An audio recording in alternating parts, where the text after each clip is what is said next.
ফটোখন, মোৰ হাজবেণ্ডৰ সন্মুখত কৃষকজনৰ লগত কথা পাতি থকা ফটোখন মিয়া আৰু মুছলমান মানুহে আনি ফেচবুকত দি কৈছে বগৰী গছৰ তলত শিখাকৰ মাৰ লিলিমাই। বগৰী গছৰ তলত মানুহে লিলিমাই কৰিব পাৰে নেকি? বগৰী গছ বাৰু লিলিমাই কৰিবৰ কাৰণে উপযুক্ত জংঘল হয়নে?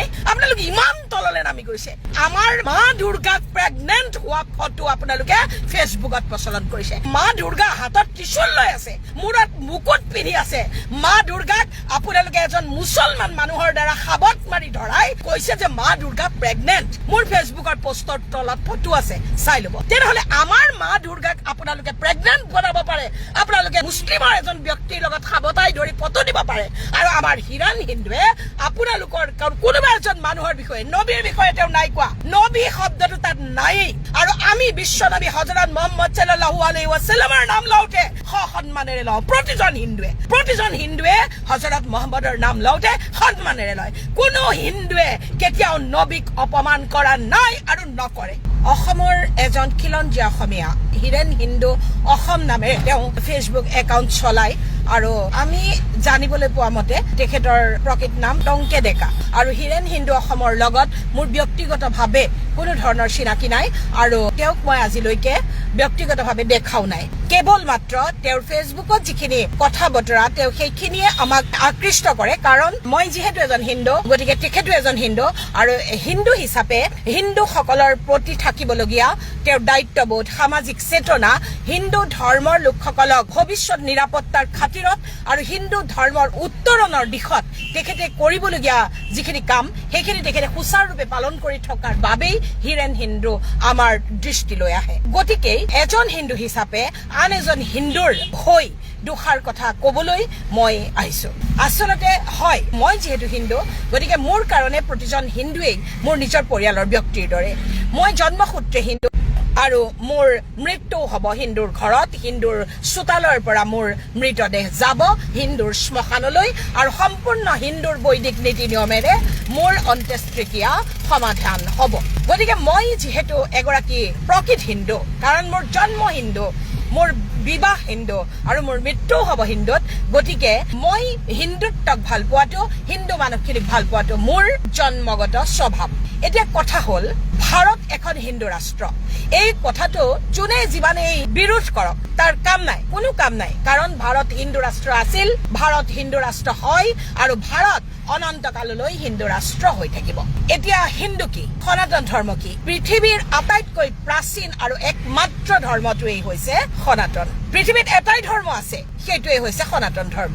আৰু বাকী যিবিলাক ধৰ্মৰ নামত বাকী যিখিনি ৰিলিজন আছে সেইখিনি হৈছে পন্থা, যাক হিন্দীত মজহব বুলি কোৱা হয়। পন্থা কি আৰু ধৰ্ম কি?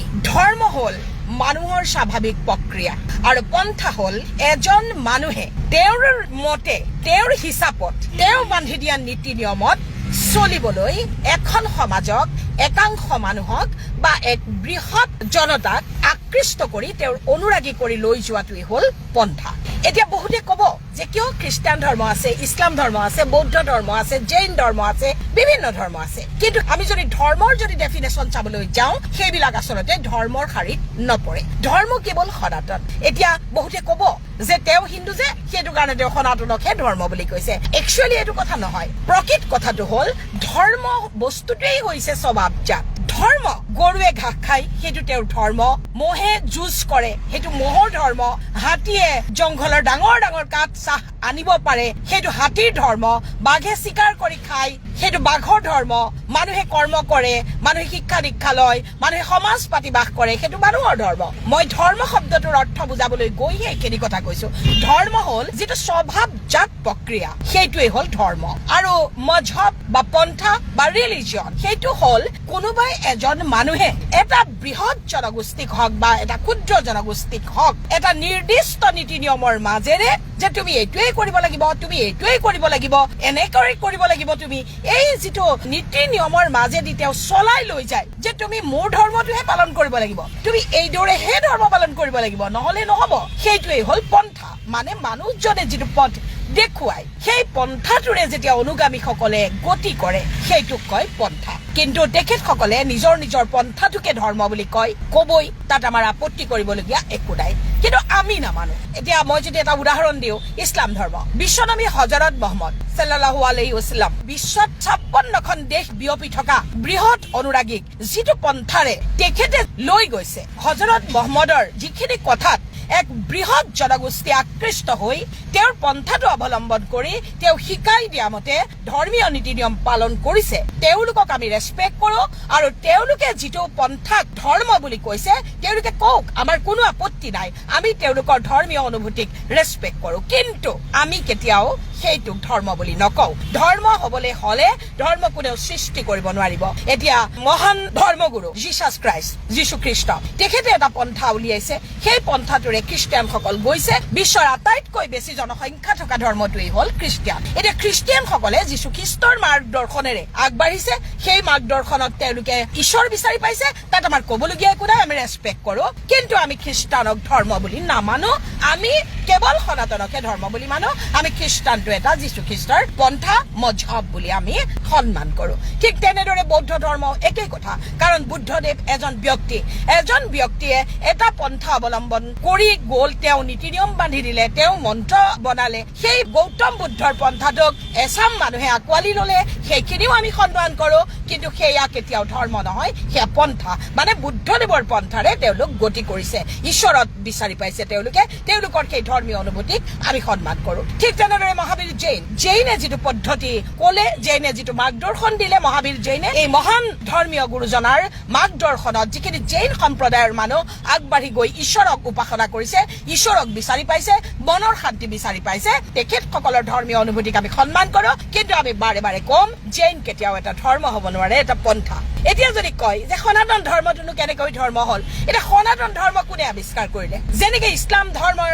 মেইন ব্যক্তিজনেই হৈছে নবী বিশ্ব নবী হযৰত মুহাম্মদ সাল্লাল্লাহু আলাইহি ওয়াসাল্লাম সন্মানীয় ঠিক তেনেদৰে খ্ৰীষ্টান ধৰ্মৰ মেইন মানুহজনেই হৈছে যীশু খ্ৰীষ্ট জিসাস খ্ৰাইষ্ট যাক আমি সন্মান কৰো মহাবীৰ জৈন ধৰ্মৰ প্ৰচাৰক গৌতম বুদ্ধ গতিকে সনাতন ধৰ্মৰ এনেকুৱা এজন মানুহৰ নাম কওক যোনজনে সনাতন ধৰ্ম প্ৰচলন কৰিলে কোন বাৰু সনাতনটো শাশ্বত সনাতন ধৰ্মৰ কোনো এজন এনেকুৱা মাৰ্গদৰ্শক নাই সেইকাৰণেই সনাতন স্বভাৱজাত আৰু স্বভাৱজাত ধৰ্মটোৱেই হ'ল ধৰ্ম পৃথিৱীৰ ভিতৰত আটাইতকৈ প্ৰাচীন ধৰ্মই হ'ল সনাতন গতিকে এই সনাতনী মানুহখিনি ভাৰতবৰ্ষৰ আটাইতকৈ পুৰণা মানুহ ভাৰতবৰ্ষত এটাই ধৰ্ম আছিলে সনাতন পাছলৈ যেতিয়া মোগলসকল আহিলে মোগলসকল যেতিয়া পাৰস্যৰ পৰা আহিলে বাগদাদৰ পৰা আহিলে ইৰাকৰ পৰা আহিলে মোগলসকলে ইয়াত আহি প্ৰথমতে মাদ্ৰাছা বনালে মোগলসকলে 1 লাখখন মাদ্ৰাছা বনাইছিলে ভাৰতত আজি মাদ্ৰাছাৰ সংখ্যা 4 লাখ মোগল গুচি গ'ল মোগলক আমি খেদি পঠিয়ালো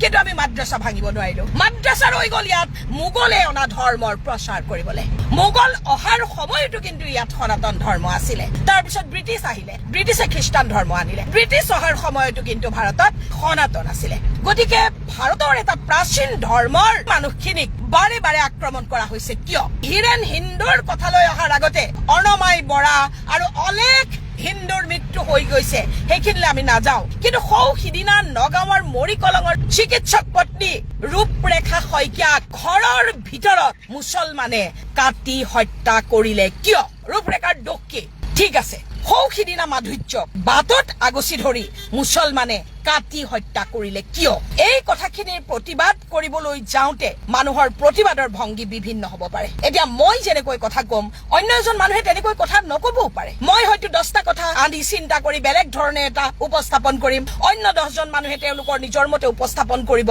কিমান অতিষ্ঠ হৈ হিৰেন হিন্দুৱে এটা বিদ্ৰোহী মন লৈছে সেই কথাটো আমি ভাবি চাইছোনে নাই এতিয়া আপোনালোকে যদি মোৰ পোষ্টৰ কমেন্ট বিলাক চাই কমেন্টত দেখিব ইমান অশ্লীল ব্যৱহাৰ এতিয়া মই যিখিনি কথা লিখো সেই লিখাখিনিত সকলো মানুহ একমত নহব পাৰে ডাঙৰ কথা নহয় মই যিটো এটা লিখিছো মই প্ৰবন্ধ লিখিছো ফেচবুকত মই সেইটো পাব্লিক কৰিছো পাব্লিক কৰাৰ কাৰণে প্ৰত্যেকজন মানুহে তাত নিজৰ মতামত ব্যক্ত কৰাৰ স্বাধীনতা আছে আৰু তেওঁলোকৰ মতামতক মই সন্মান জনাও সেই কাৰণে মই এতিয়ালৈকে মই ফেচবুকত কমপ্লিটলি 7 বছৰ একেৰাহে লিখি আছো ফেচবুক খুলিছো মই 2012 চনত আৰু মই 7 বছৰৰ পৰা সমাজৰ বিষয়বিলাক লিখিবলৈ লৈছো গতিকে এই 7 বছৰে কোনো দিনটো মই কমেন্ট সেকশন বন্ধ কৰা নাই মই সদায় কমেন্ট খুলি দিছো আপোনালোকে মোক গালি পাৰক মৰম কৰক ভাল কক সকলো কক আপোনালোকৰ অধিকাৰ আছে কিন্তু তাৰোতো এটা সীমা আছে। ইমান অশ্লীল কথা তেওঁলোকে মোক বাৰে বাৰে কয় আপুনি আজমলৰ ঘৈণীয়েক হ'ব খুজিছিল নহয়। শিক্ষা শৰ্মা আজমলৰ ঘৈণীয়েক হ'ব কিহৰ কাৰণে?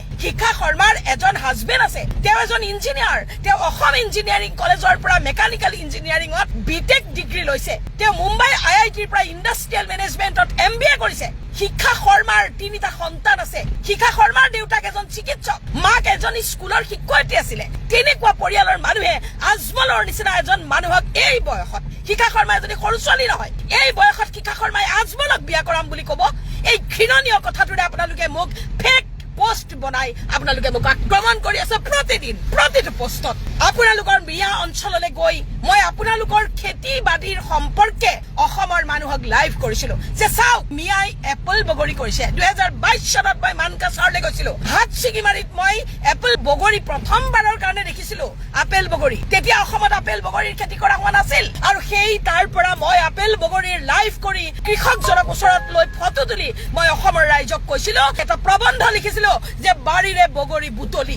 সেই প্ৰবন্ধটোত মই লিখিছিলো উজনি, নামনি, উত্তৰ অসম আদি বৰাক সকলো মানুহে এই আপেল বগৰীৰ খেতি কৰি লাখ লাখ টকা ইনকাম কৰিব পাৰে। সেই ফটো মোৰ হাজবেণ্ডে তোলা ফটোখন মোৰ হাজবেণ্ডৰ সন্মুখত কৃষকজনৰ লগত কথা পাতি থকা ফটোখন মিয়া আৰু মুছলমান মানুহে আনি ফেচবুকত দি কৈছে বগৰী গছৰ তলত শিখা শৰ্মাৰ লিলিমাই। বগৰী গছৰ তলত মানুহে লিলিমাই কৰিব পাৰে নেকি? বগৰী গছ বাৰু লিলিমাই কৰিবৰ কাৰণে উপযুক্ত জংঘল হয়নে? আপোনালোকে ইমান তললৈ নামি গৈছে। হিৰেণ হিন্দুৰ কথা কৈছে, আমাৰ মা দুৰ্গাক প্ৰেগনেন্ট হোৱা ফটো আপোনালোকে ফেচবুকত প্ৰচলন কৰিছে। মা দুৰ্গা হাতত ত্ৰিশূল লৈ আছে, মূৰত মুকুট পিন্ধি আছে।